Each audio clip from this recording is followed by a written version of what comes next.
Once around the park, James, and don't spare the horses.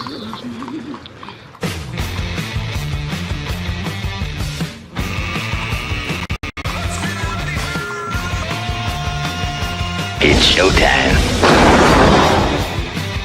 Indeed, it is showtime. Welcome in. It's the third day of April. Hope you enjoyed Liberation Day. I was at the parade. It's hard to actually get all your Liberation Day shopping in, but because you wanted to do it early because now things are going to be more expensive. So this is On the Ledge, your Ontario Politics podcast. I'm Dave Trafford. Good of you to join us. For those of you watching on the YouTube, yesterday I did the show with my Canada Roots jacket on, and today I'm wearing my Come From Away t-shirt. So just so you know, I've got the uniform on. Beautiful. Around the table today, we've got Keith Leslie is here, longtime Queen's Park commentator, and you see and hear him on CHTV. John Wright is the founding pollster at On the Ledge, your Ontario Politics podcast. Tim Hudak, former leader of the PC party here in Ontario and a partner at Council Public Affairs.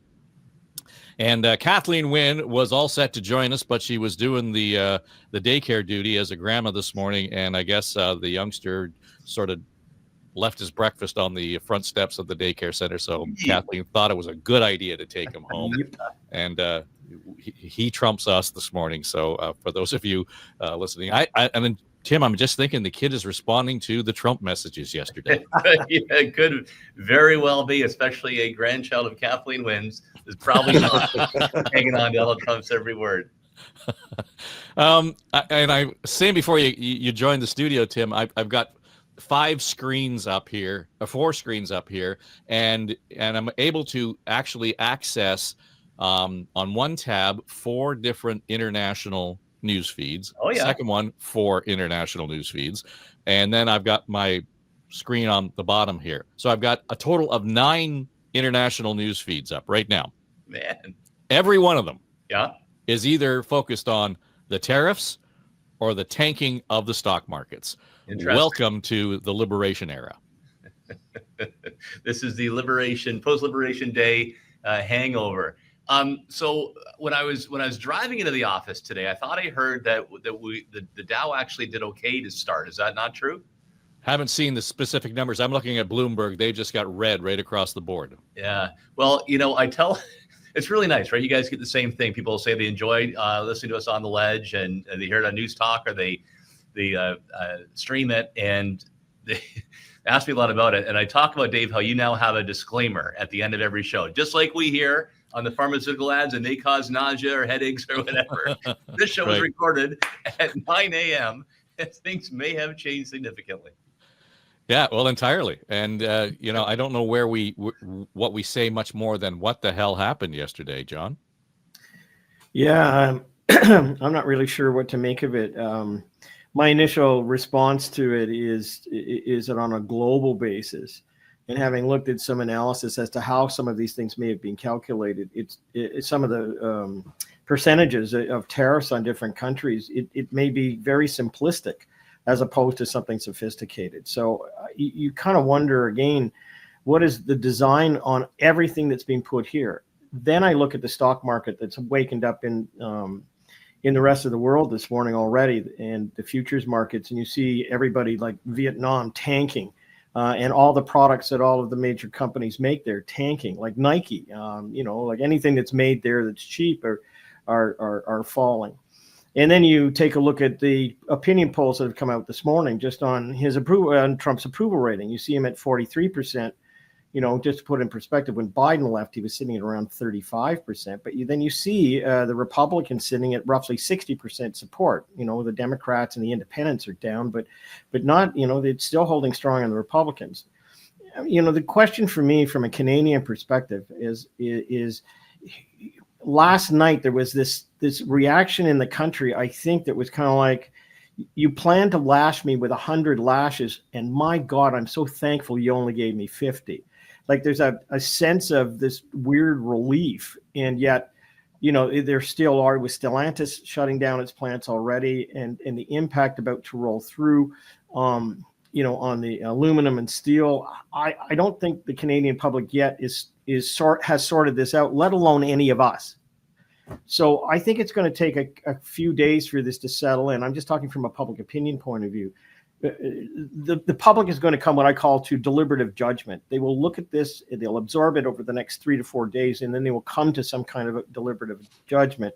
The only thing I can say federally for Mark Carney is that in the last 3 nights, his approval rating for PM has shot up 17 points. And, that was the basis of what his campaign was all about. And that's, I'm the dad, I'll look after you, dealing with Trump. And it has moved up based on that. The question in my mind is whether or not it's going to stay there, and whether or not things are, I hate to say this, things are bad enough that the vote continues to go in that direction. If it isn't, maybe we'll start to see some movement. But right now, everyone is waiting for some kind of response. And I guess he has a conference call with the premiers today, and we'll see what rolls out after that. Yeah, so lots in there, Keith, and we're going to roll back on some of what John touched on, but just your initial thought on where the hell we are this morning. Well, I think it's interesting watching just the Canadian reaction. The world reaction is, I guess to be expected. Everyone's in a bit of shock, but the Canadian reaction is, to John's point, almost a bit of relief. We're only getting 50 lashes instead of 100. Danielle Smith seems positively overjoyed. Even Doug Ford expressed a sense of relief to some degree here because of Trump's actions yesterday, and Canada wasn't on that board. But Jean Charest, who is on the Prime Minister's council on this, said anyone who's feeling a sense of relief is suffering from Stockholm syndrome because of the chaos and confusion that Trump has already caused us, and the impacts it's already having on investments. John pointed out the Stellantis plant shutting down, hopefully for just 2 weeks while they figure out what's going on. What are the odds those workers going home for 2 weeks? Just on Monday, they're staying home for 2 weeks. What are the odds they're scared shitless they're going to be home for a lot longer than 2 weeks? And what's the reality of that? I mean, it's very, very scary. That's before anything actually even really took effect. And boom, it's already having this kind of an impact. So my first reaction is I think Canada is really at a loss. I think we need the Prime Minister and the Premiers to really sort out today, how do we react? I mean, do we want to provoke the bear when we weren't hit with the reciprocal tariffs, supposedly? I mean, the autos, the steel, the aluminum, tough enough. But if we poke the bear, if we come back with, and add in, I think they've got another $95 billion in retaliatory tariffs that Canada is set to impose. If they go ahead with them, do we then get hit with retaliatory tariffs from Trump? Do we get him angered at us and pushing for? So I don't know what the reaction has to be. Prime Minister Carney talked about being tough and standing strong. It's going to be very interesting to see what exactly that comes out, what the premiers and the Prime Minister agree on today as our sort of reaction to the fact that we only got the 50 lashes instead of the 100. Well, Tim, I want your take on what Keith just said, but I'll note that when we start talking about Stellantis and shutting down their plants in Windsor for 2 weeks, it reminded me of, we're going to have a lockdown during COVID, and it'll only be 2 weeks, and everything will be fine after that.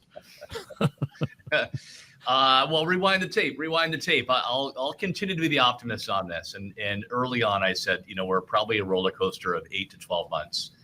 In duration. And I think we actually yesterday hit the part of the roller coaster where it goes flat for a little bit. And you don't know what's going to be around the corner. But I'll be a bit more of the optimist here. So we actually, I would say that our strategy is working. So we got a carve out. And we're sorting through the ashes of yesterday's announcement, but it does appear that Kuzma goods still are protected. We'll see how auto is treated depending on the content of US. But we did see, and I'm just checking as we go because it's going to change, but the TSE is actually up this morning. The Dow Jones is up a couple hundred points because there's some stability and predictability. And the Canadian dollar actually had its largest positive leap in 3 months. Totally get it. We're still down. It's only like 71 cents. But there was a view that we've carved out a competitive advantage over other countries. And I think there's a path ahead. What does that mean? I think if we retaliate, yeah. Right, you've got to still pinpoint and make smart decisions that impact key decision makers in the States. But I think it must be, reflective of the fact that Americans gave us a bit of a break. So it should be, an appropriate move. Rule number 2, don't do anything stupid. Like, I still can't believe that Saskatchewan actually banned Bud Light because it's an American label, even though it was brewed in Canada, using Saskatchewan barley. And Mayor Chow's decision to ban Uber and Lyft that employs so many thousands is just nutty. So don't do more damage to yourselves. But third is a compromise. And I can talk more, Dave, I know I'm going along about things we should put on the table. Dairy was centered out. And tell me how a dairy cow is deserving of more protection than one used for beef. Why not the Angus when you're covering, the Guernsey? Like, do we really want to sacrifice auto and pharmaceuticals and all of that to protect things that shouldn't be protected for so long, like the dairy side? Yeah, the issue is, I don't know that you would risk your kids' health by feeding them American dairy. That's the issue for me. I mean, all the crap that's in that milk that comes from the U.S., we don't have that here. But even there, the tariff situation on dairy is such a red herring. I mean, that 270% being thrown out. The Americans haven't even hit the quota where you would tip that tariff over. It's not like American dairy isn't coming into Canada. It's an easy gift, right? Like, so the point I was trying to make is, I think our approach is actually working. I think what Ford has done, and we'll see who the prime minister is, continue the path of trying to take the game onto the American court. Similarly, you're seeing a bit of pushback in Congress. We're still in early days.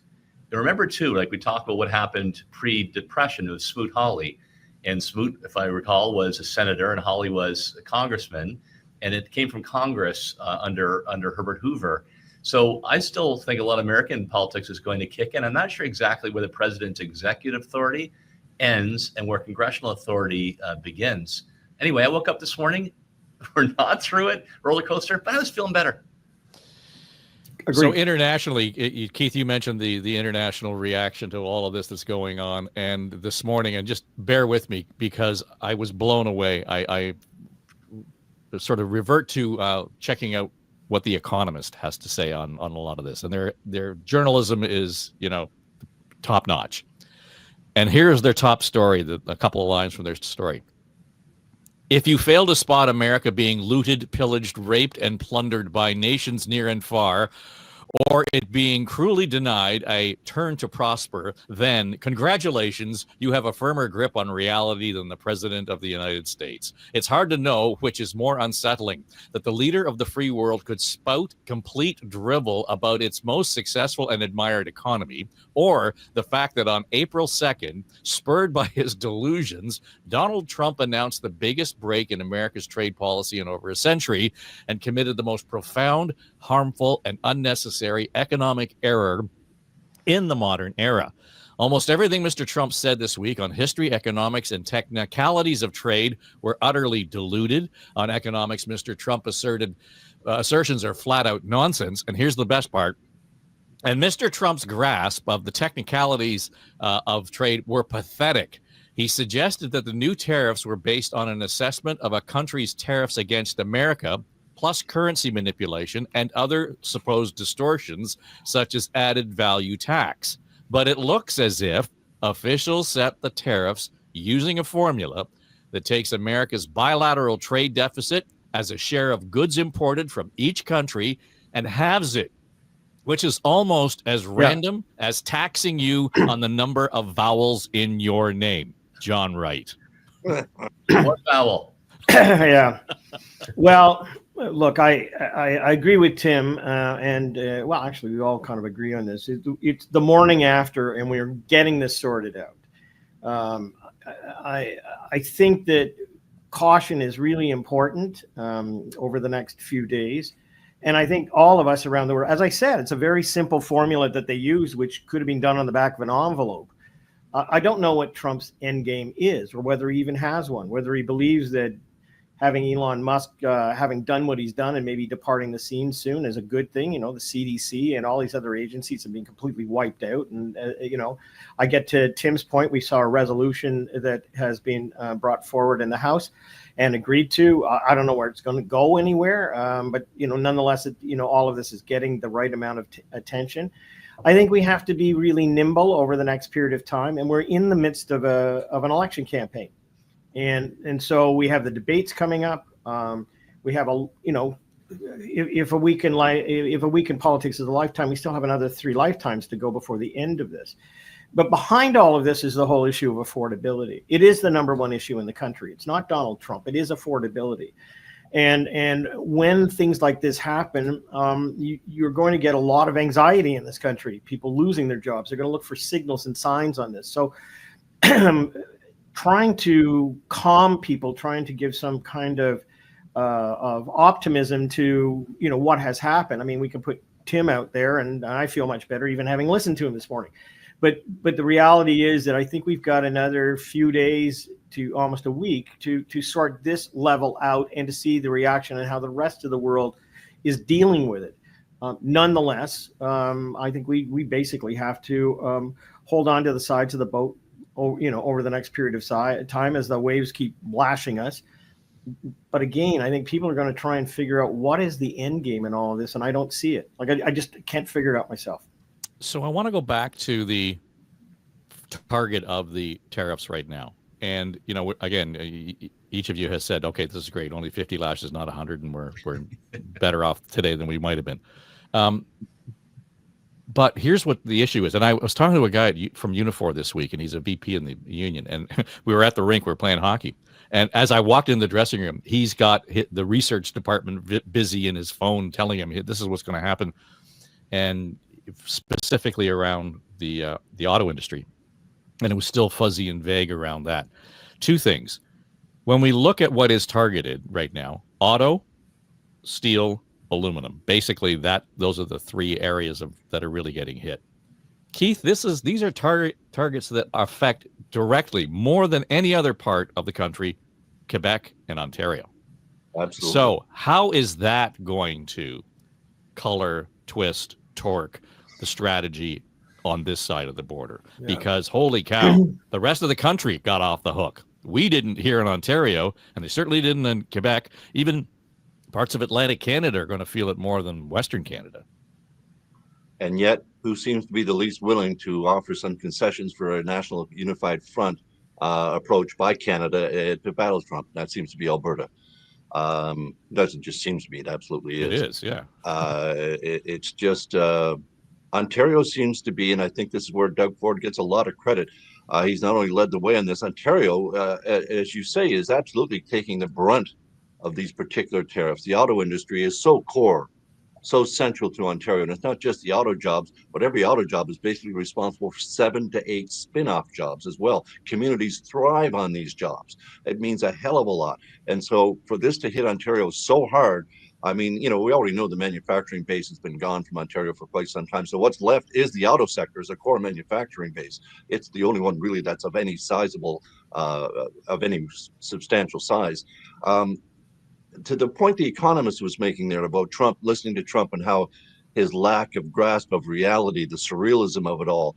I mean, it's as if he completely ignored the fact when he's talking about how all the other countries of the world raped and pillaged the U.S. to take advantage of it, that it was U.S. business leaders that shipped all their manufacturing jobs overseas and, brought in new types of tech jobs and stuff like this. But the U.S. manufacturers themselves shipped those jobs overseas for better economy and better profits. They didn't, these companies didn't drag them away. They didn't come and rob them from the United States. So all of this that we need to be punished, that the world needs to be punished for what they've done to the United States, that whole premise is just, it's surreal. It's just ridiculous. I mean, he's just upset the entire basis of the World Trading Order for what? To try and restore a manufacturing base that you're never going to be able to manufacture in the United States goods that you can manufacture as cheap in China and India and elsewhere. It doesn't matter what kind of tariffs you put on them. They're still never going to be able to manufacture that kind of stuff. Getting aluminum smelters up and running in the United States, apparently that's going to take a decade. So what are you supposed to do? Why is Quebec, what are we supposed to do? Not sell our aluminum there? There's only so much made in the world, and a large chunk of it comes from Quebec. So this is specifically targeting central Canada. Ontario and Quebec are two major manufacturing cores at this point. So this is going to be really interesting to see how the Prime Minister dances around this. Doug Ford is leader of the Council of the Federation, the Council of the Premiers. They have to come to some sort of deal here. But if Ontario is going to take the brunt, Ontario should have the most say in how Canada reacts to this as well. And it's going to be a tough political dance for the Prime Minister, certainly until at least the election is held.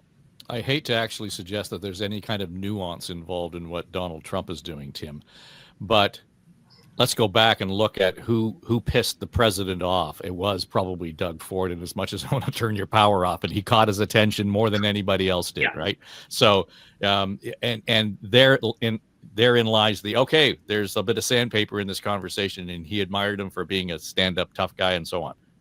I agree. Doug Ford's the only one that's landed a punch so far and cut through in so doing. I'm not aware of every move that's happening, but my understanding is that really then caused a lot of backroom discussions to happen, and there has been progress. But is that the root of why we're seeing Ontario targeted so heavily? I mean, they could have targeted the rest of the country as well. Is that not a sort of a backhanded slap? No, not at all. No, I'm confident that Ford's shot across the bow actually got progress moving. Why, a key reason why Canada, is on a different track. We're hit, but not as bad as we could have been. And I think we're at a worst case scenario and move towards better. I think that the fact that Trudeau is gone now has resulted in, less of the 51st state nonsense. I do think that was personal. And obviously, Carney made a connection with Trump to deal later on. He is very, very transactional.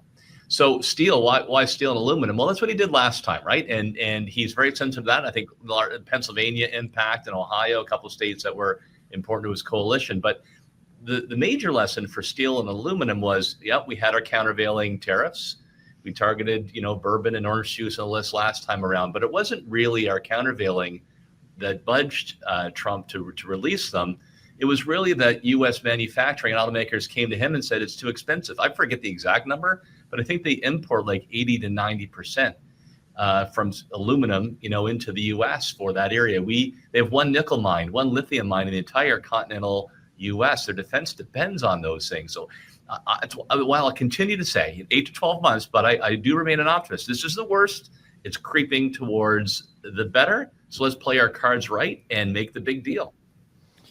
Dave. Sorry, just before we go, you're okay on the bourbon front, though, right, Tim? I stocked up. I confess. There's a great one in the Okanagan Valley that just is called BRBN. That's a mimic of it. Apparently, it's gold, so you can try that one too. I will try it. And I am dipping into my Canadian whiskeys. I'm a crossword whiskey guy, but I did stock up to survive, right?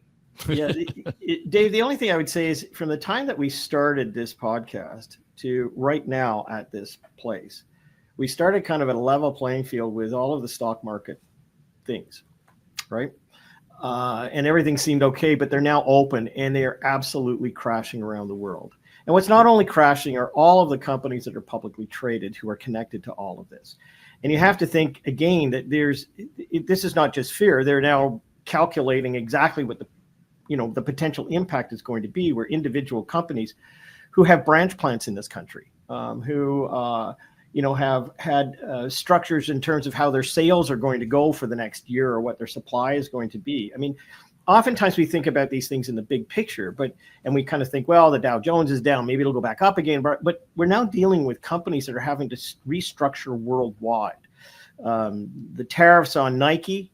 I mean, you sort of say, well, that's running shoes, and they'll kind of figure this stuff out because I'm more focused on cars. The reality is, though, that they're supplied in our stores.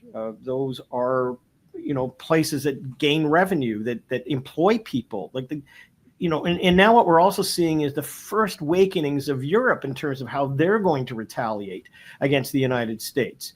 So we may have carved out this little eye of the storm, but everything we've got around us is going to be affected by this. And I can see, I've even looked at places that are services in the Canadian economy now, and all of their stocks are, crashing.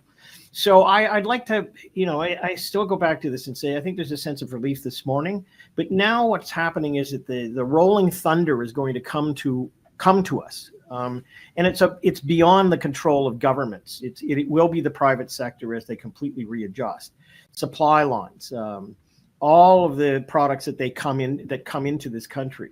Maybe there's a way in which Canada can say, look, we'll take advantage of this opportunity and we'll start producing these goods because we're not going to be tariffed on them because other people will. But that takes time as well. But I'm just saying, I think, we've yet to see or hear or feel what just happened yesterday afternoon. And it's not just going to be those things that we always talk about with the aluminum and the cars and stuff. It is rolling towards us in a really, really significant way. Keith, I'm looking at the numbers on BN and Bloomberg, and all the tech is really taking a hit. NASDAQ down something like 8,000 points, and it's, so everything is really reacting to it. Now, we've, again, been kind of through this before. It'd be interesting to see how it closes on the Friday of the week, the end of the weeks, and, because somebody's going to go in there and make some money, right? And there is the sort of the conspiracy theory behind all of this. It's all been a big short. Yeah, right. They're If Trump money. wants his buddies to get rich, buy when it's low and it's going to jump up. Again, I think we're giving him way too much credit. So, but we're into the bump. But what's interesting, and I heard some analysis yesterday, the countries, and we pointed out Korea and China, India, etc. They got hit with the heaviest tariffs because that's where, to your point, that's where those companies went. And even when they hit China and they moved out of China, they didn't come back to the United States. They went to Bangladesh. They went to Taiwan. They went elsewhere. And so that's why they're being targeted. Well, again, and they're being targeted, and yet there was no tariff at all announced against Russia, North Korea. Someone said Cuba perhaps as well. I mean, not that Cuba's exporting a hell of a lot into the United States, I guess. But well, sorry, but you did hear that they slapped a 10% tariff on the Heard and MacDonald Islands. Yeah, nobody lives there, just penguins. San Pierre and Miquelon got hit with a 50% tariff, for God's sakes. Oh, man, what did he do? It's all over the place. And is there actual justification for it? I think to some degree in targeting, specifically China, obviously, but the rest of the world, this formula of, your trade deficit divided by this, and we're going to add in that, and your dollar fluctuation or your currency fluctuate. I mean, for goodness sakes, Canada's, he keeps talking about our $200 billion trade deficit that they're propping us up. Something like 175 billion of that is oil that they're buying daily from us. So how is that them propping us up or supporting us or subsidizing us, as he likes to claim? How is that the basis for any sort of tariff? I mean, I guess what we're dealing with right now, because the steel and aluminum tariff and the 10% on energy is basically still the border tariff. The fact that we were letting fentanyl cross the border, so we haven't been hit with the rest. So we don't know where we're at. We don't know what's going to come at us as far as any sort of the word justification in Trump's mind. I mean, whatever it justifies in his mind, I don't think he looks for justification. He just looks for any sort of way he can take an advantage or see an advantage for the United States, and he's going to push it to that way. When we're looking at things, I mean, it's, the aluminum sector, we talk about, Canada produces, Quebec producing like 90% of the world's supply or whatever. But all our craft brewers are selling their product in aluminum cans, and they have to import those cans from the United States because there's no Canadian manufacturers of them. These are the kind of things that I don't know how long it takes to set up a manufacturing plant for aluminum cans, but surely they got to be done quicker than setting up an aluminum smelter mine or a car plant or something like that. Canada can work to these, to our own advantage here. There's lots of opportunities in breaking down these interprovincial trade barriers if they're serious about doing it. But I'm not convinced that Quebec and Alberta are serious about making the concessions that will really be needed to actually break down those interprovincial trade barriers and give Canada that's apparently a massive economic boost, enough to offset the impact of the tariffs if we can actually wipe them all out. Tim? I think Keith's got an excellent point. I do worry that some of the momentum we had will fade. And Quebec is highly protectionist. Ontario ain't great either, but I do like how Premier Ford has said he will reciprocate and began that work with Premier Houston as well in Nova Scotia. Look, I just think it is important not to lose focus on, why Trump is doing this, what method does underlie the madness, and it's hard to discern. There's really three motivations, I think. Number one, he genuinely seems to believe and has softened a lot of the red hats in the Midwest that he can bring back manufacturing jobs or get some new announcements. Number two is they want revenue, right? They want revenue with the Freedom Caucus in the House of Representatives because they want to reduce the deficit and also bring in tax cuts. And third, they do want to try to charge a toll, so to speak, on some things the Americans believe they provide for international good, like the use of their currency, the financial system, and the military as defense. So those are the three motivators. So that convinces me that there will be tariffs. I don't think at the level that we have here today, but but Canada is best placed to get inside of that fence, figure out what that deal is. And look, I know people say, let's turn back in the States and try to build up trade agreements elsewhere and, build our own cars and sell them to our own people. 85% of our cars are actually sent outside of Canada. That math doesn't work. My final point on this, we have signed free trade agreements with 51 that include 51 different countries the last 10 years or so. And our share of trade with the States actually went up, did not go down. So you be very careful when you offer a radical change in our policy. I think our best approach is to make a deal.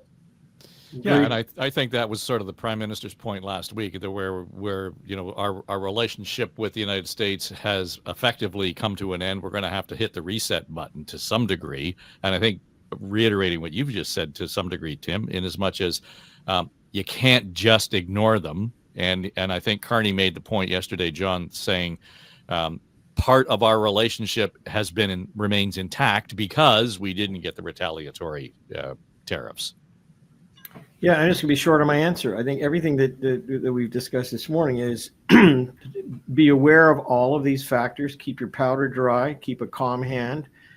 Look at your opportunities. And I think, again, Premier Ford has best exemplified the way in which this battle should be fought.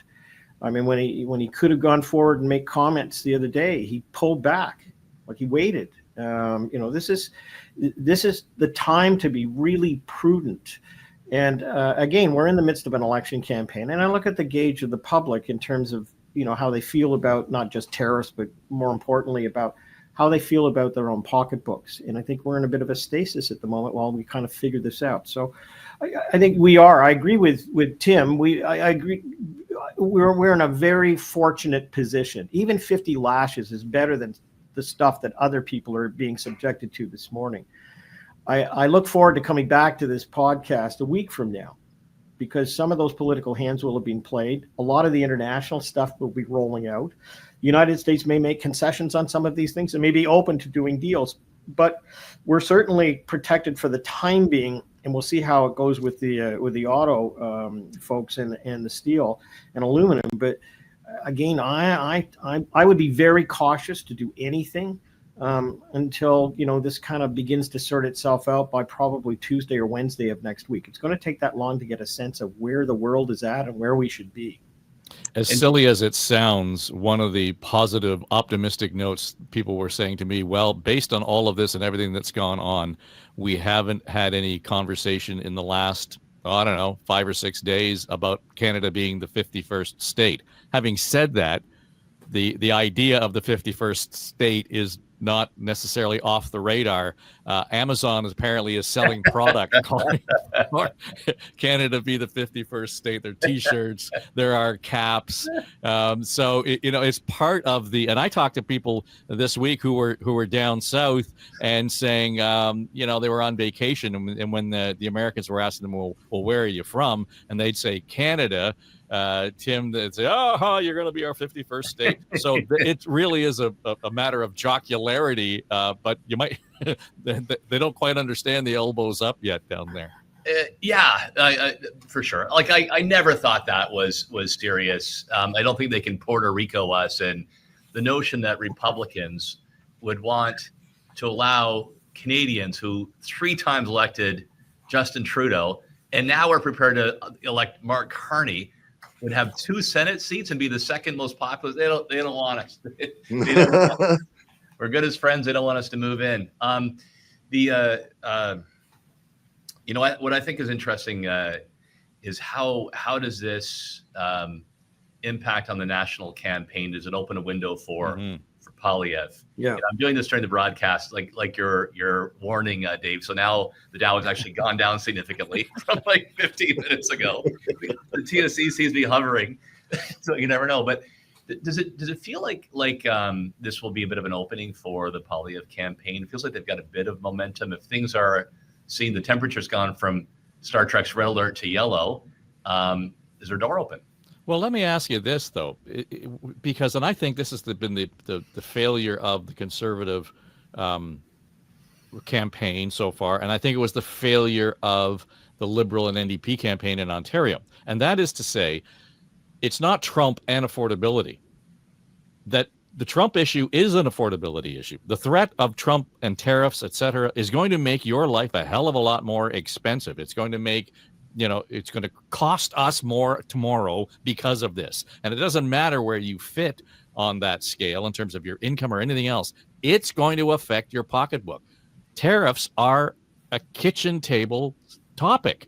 So, Tim, I don't understand why those two paths haven't crossed yet, and it's become a clarion call on that campaign.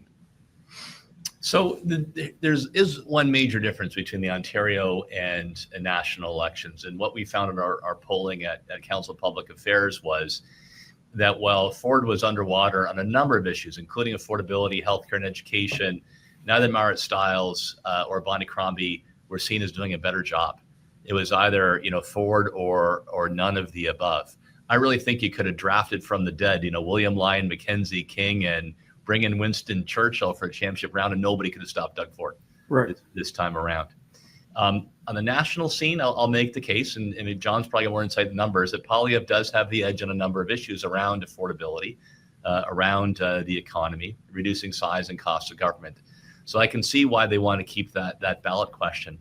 I'm still going to be way up to lunch. We'll repay the tape, and I'm off and all these things. But I think Poilievre does have a little bit of momentum. I think that's actually shifting a little bit. There's still almost 4 weeks to go in the campaign with debates. I don't think that he can out Carney, but I do think if he can move enough people to the ballot question, it's time for a change. We don't want the same band that drove our country into the ground running things. Look behind Carney and see who it is. For negatives to start eating into Carney's honeymoon, I do think there is still time for that. And if the temperature cools with Trump, even more. So is he running against Carney then, John, or is he running against Trump? I mean, that's the conundrum, right? No. You remember when I dropped into this a few podcasts ago that at some point, if the affordability issue becomes important, then there may be people who are espousing that they are liberals decide to go the other way, at the ballot box. Because we've seen that before where there's kind of people who say, well, I would never vote for this person, but when they get to the box, their agenda is actually more aligned with the other, with that person indeed. I think the question is whether or not with his speech in Toronto, where Carolyn Mulroney introduced him, the tone was different. The approach was different. The speech itself was solid and was without a lot of the hyperbole to it, whether this does mark a change in the campaign and whether all of the howling from the conservative sidelines has had an impact on the campaign. The number one issue in this country is affordability. Now, all of this that we've talked about this morning in terms of tariffs is going to play into that. It's going to play into people's anxieties, and that is kind of like, well, who's best to handle this?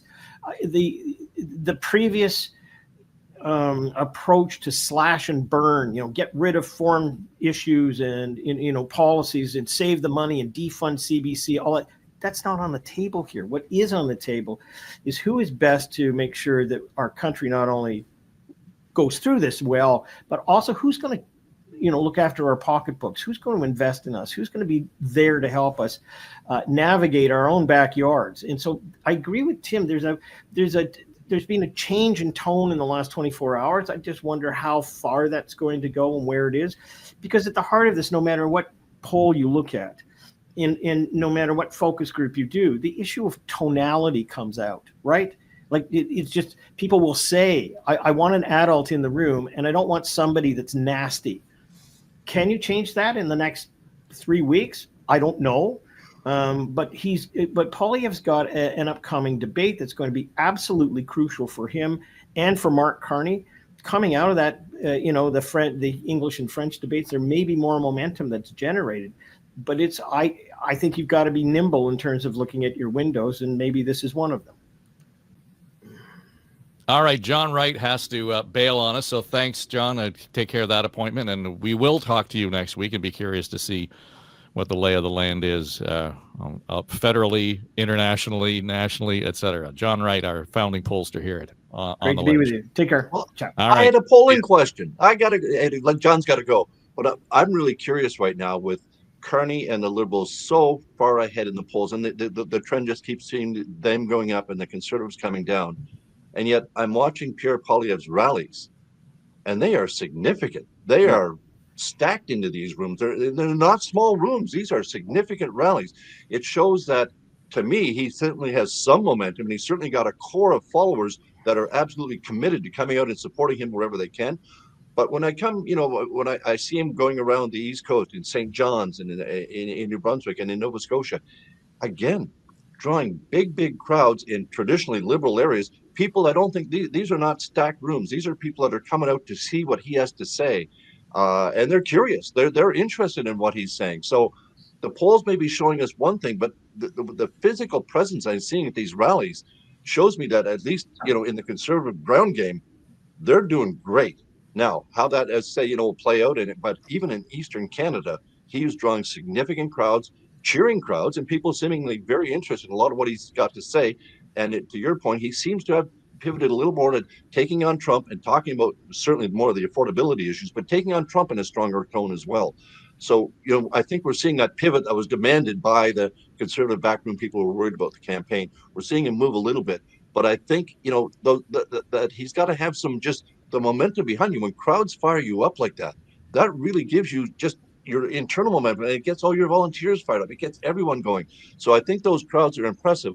And I think the polls have got 3.5 weeks to change substantially. So I don't think anything's for sure right now. I think the trends have still said, as I say, showing the Liberals gaining and the Conservatives slipping. But I'm not so sure that's going to be reflected in the polls 1 or 2 weeks from now. Do you want to give a 30-second answer, John? Well, I think the ground game for the Conservatives is really, really strong. I think the people who are coming out to see him are the motivated people who want to see a difference. And as I said, I think there's two issues that we've got on the table here. Is Mark Carney the one to handle the tariff issue? If that gets settled out, I believe that there is an opportunity here for the Conservatives to advance. You have to look geographically in this. It's not just at the big numbers. You have to look geographically.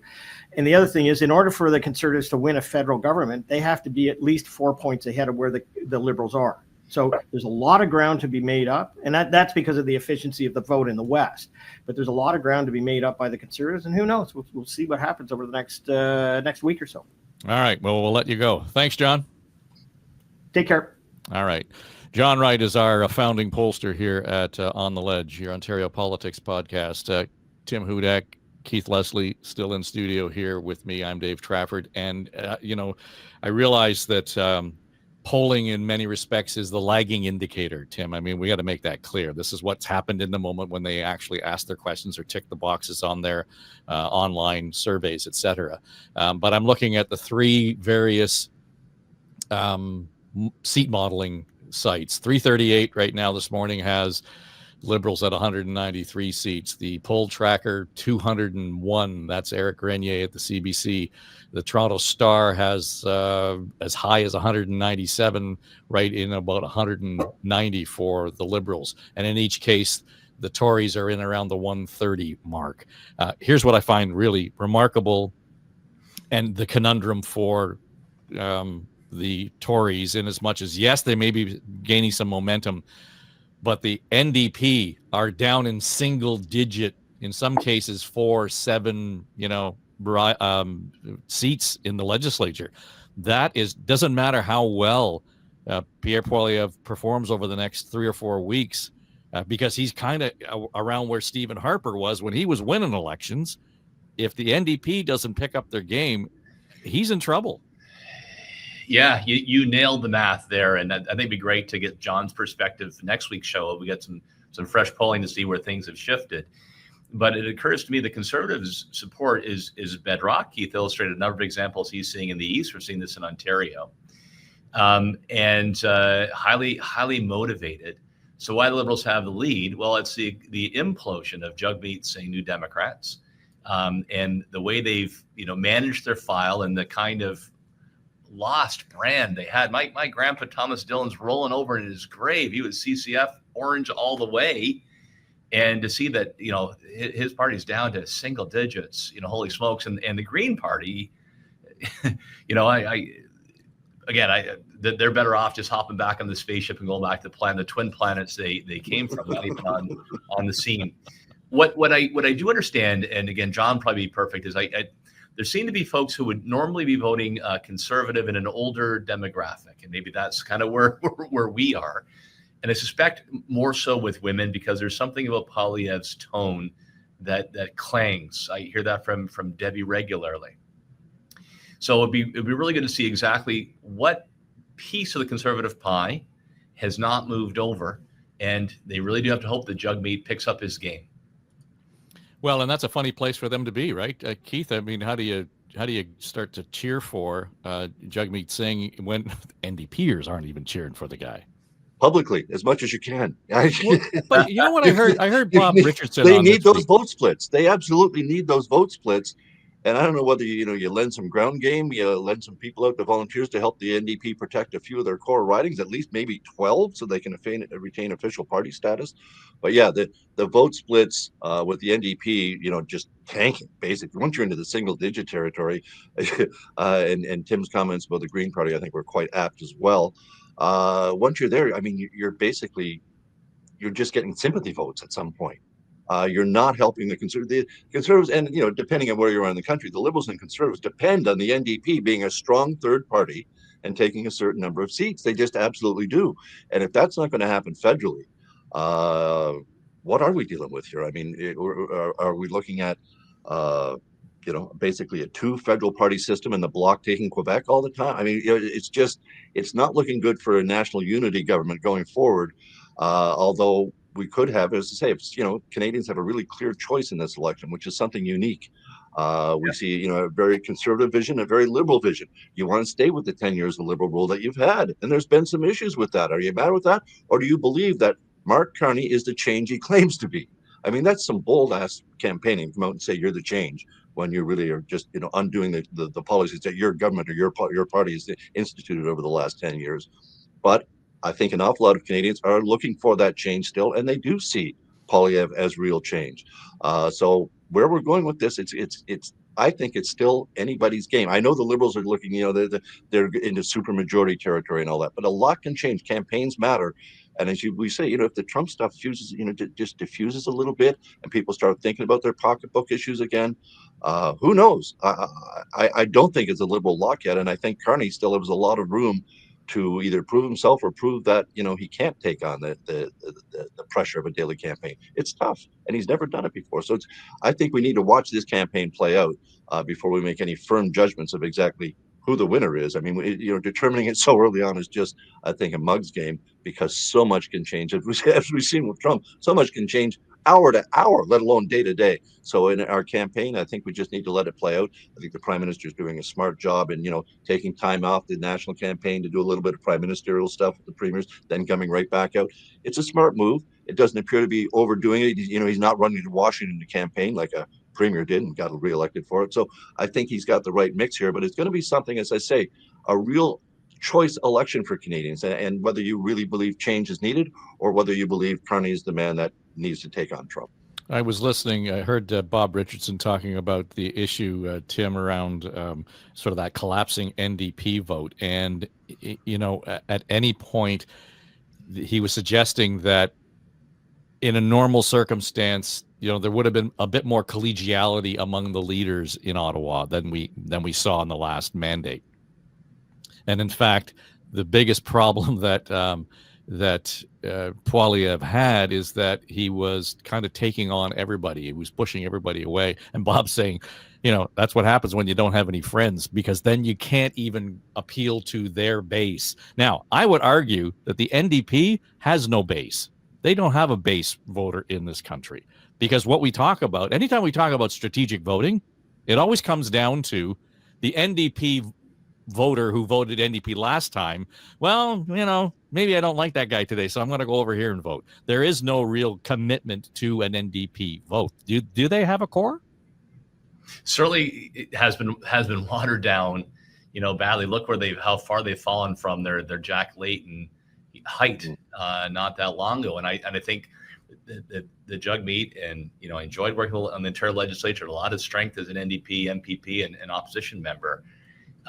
Just got too close to the Liberals, did not seem to have a backbone, and just wasn't there, fighting for the type of New Democrat voters that I know, from Niagara. who wants somebody to fight for the little guy. They worry about, their jobs. They question the establishment. He got on the wrong side of those issues. I would like to see, and again, it's a great question, better for John Wright, if the blue-orange switchers that Doug Ford targeted had some success with, not as much as he wanted, if they're looking at Poilievre, and then what type of New Democrats are hemorrhaging towards Carney, or is it all of them across the board? My guess, it's the more establishment NDP, but the intellectual class, the social activist, woke crowd, for lack of a better word, is going for Carney. My gut tells you the blue-collar New Democrats would be more so to Poilievre if they abandoned ship altogether. I think a lot of New Democrats are still mad at the party for propping up the Liberals. Yeah, sure. And Trudeau's gone. They can't punish Trudeau for it. The Accord's gone. But them keeping the Liberals in power for that last 2.5 years of that Accord, there's no one to punish for it right now other than Jagmeet Singh and the NDP. And I think that's happening to them. I think absolutely there's a hangover from that. As I say, the Liberals, Trudeau's gone. So who do you punish on that? You punish the NDP. And I think the polls are showing that they're being decimated. So for everything we've talked about today, not once did we talk about candidates who got kicked off the out of the parties. Apparently, there's some betting needs to be better done. So sure, but I mean, I may be wrong on this, Tim, but it's not unusual to have candidates be removed during a campaign. Doesn't matter what party. That happens. But it does seem, and look, there's 338 ridings multiplied by 3 major parties, right? So you're over 1,000 candidates to become the clown. But I'll say two things in general that I've observed as a former leader that I watch with some sadness. I am disturbed. I think it's a disservice to our democracy and the talent of people you want to attract into public life when you see more and more leader control of who gets the nomination, more manipulation of that process. And I wanted a competitive nomination to maybe, earn it. I was more hungry for it, and I would have done a better job. So number one, I'm sad to see that within my own party, but I think all 3 parties. And secondly, I think the bar has become so low for when you kick somebody out for what is just stupidity. There are some things that you would say that are, gone, hateful messages. You should have been gone and it should have been caught in the vetting. But, the guy in Windsor made a bad joke, but it was on a comedy show and nobody really thinks he wanted to publicly hang Trudeau. So what you see here today is that the campaigns will dump a candidate, especially in a riding they don't think they're going to win, so they don't lose a message day. But do we really need to knock people out for being stupid? Just let voters make that decision, as opposed to somebody who says that's something that really crosses the line. But I dare say the Paul Chang situation is somewhat different than the others, Keith. Should have been handled much quicker. I mean, for the fact that the candidate himself had to come to the realization rather than the leader that you're out. That should have been on the Friday. I'm sorry. We're just moving on. We're going to have another candidate there. Those comments were just completely unacceptable. I still don't know the context for that comment, whether it was a joke or what it was. I never heard the original comment, but I know what he said. And, turning someone into the Chinese consulate for the bounty, that's going a bit too far against a political opponent. I don't care who you are. And as a leader, I think that was a test that Carney failed or the people around it failed. That should have been dealt with on the Friday, boom, as soon as it came out. Yeah, but having said all of that, it didn't make a dent in any of the momentum, anything else. Well, no, and perhaps it probably shouldn't. I mean, it's no, I agree with you. He's brand new in the job as leader, and it took him a weekend to come, and I'm sure he's getting all sort of conflicting advice on how to deal with that, and he's trying not to be too dictatorial. Less than 2 weeks or barely 2 weeks into the damn job, so he's probably trying to take advice, and so I'll give him that one. It was a particularly stupid comment and should have been dealt with harsher right off the bat. But as I say, he's new to the job. It's dealt with. There's still time to put new candidates in. It's when you lose a candidate after. If the Tories had held on to that until after, is it April 7th, when you can't nominate a new candidate, that would have made it harder, would have been a riding that could have lost. So it's interesting to see, but I think it's, people just look at that and go, okay, that was a really stupid comment. Shouldn't have been said. I think a lot of the things that Tim was referring to, people's, Twitter or postings, online postings, there should almost be, if you're a candidate, okay, anything under the age of 25, your social media is a pass. We just can't even go back into it, okay? Right. Yeah. Because we didn't have it when we were, when I was that age, we didn't have that shit. You can't go find out how stupid I was in college. And thank God for that. Because I'm sure I'd have been posting pictures of it all. So I think they're really absolutely for even a political candidate, unless it's as egregious as, you're basically following Hitler, it should pretty much be anything under the age of 25. Let's just give it a pass, okay? And we'll bet you from there on in. The only thing I'd Treat you say like on the Chang thing, Tim, is I think that what tipped it over is all of a sudden the RCMP says, "What's going on here?" So that puts a different bent. It's not just being stupid. All of a sudden you've got the National Police Agency looking into what's going on. Yeah, that was clearly a bad piece of judgment and a failure of moral leadership on Carney. So. Look, Keith made an excellent point. There's going to be all kinds of things. I hope we don't continue to see another further deterioration of the value of local candidates. All right, guys. Well, let's leave it at that. Who knows? As we say, by the time you listen to this, things may have changed, and I expect may have changed by the time I get around to posting this at some point. So, Tim Hudak is here. Keith Leslie, John Wright was here, and we hope everything's well in the house at Kathleen Wynn's place, where the grandbabies are doing okay. So, enjoy your weekend. Thanks, Tim. Thanks, Keith. I'm Dave Trafford, and by the way, if you are watching on YouTube, subscribe to the channel, because you not only get this show, you also get Now and Next, or Politically Speaking, during the campaign. So there's a real opportunity there for you to kind of dip into the conversations. Feel free to do that. Otherwise, if you're listening on Apple, Spotify, and you can find all those shows on whatever platform you're on, iHeart as well. So that'll do it for us. It's On the Ledge, your Ontario Politics podcast. Thanks for listening. I'm Dave Trafford for Story Studio Network. I have a YouTube channel right here, as you can all people see. Please subscribe to my YouTube channel for more content. Look at this. Bye now.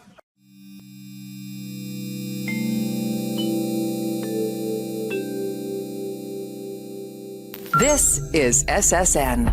Story Studio Network.